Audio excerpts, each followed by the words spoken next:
All right, so let's look at compressors and gates.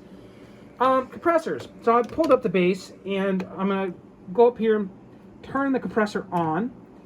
And it's selected the compressor over here. And one thing to notice is that by default, the positions of the knobs are in the absolute worst places ever.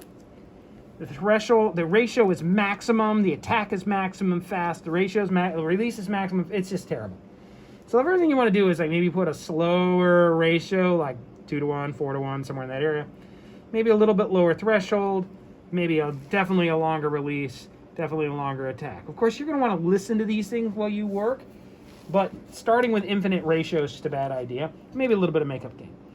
You may want to try some of the different compressors by pressing the mode button, and the image on the screen changes.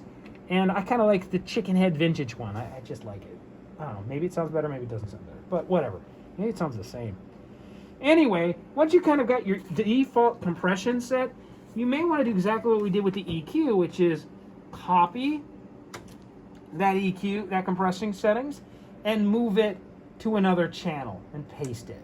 Of course, you might want to do that with the compressor actually turned off, because you don't want compressors on for all your channels. So I would go back and, okay, I got my default settings, but the compressor's off, copy it, and of course, move to other channels as I go. Blah, blah, blah. Got it? Okay, that's the compression intro. Now we'll look at noise gates.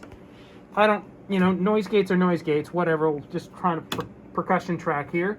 And I'm gonna turn the gate on, and I'm gonna look at it over here.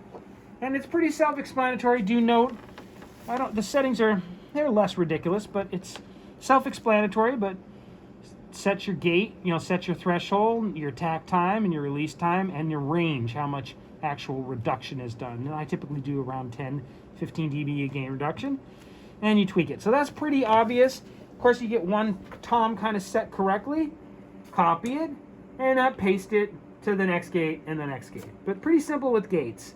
Okay?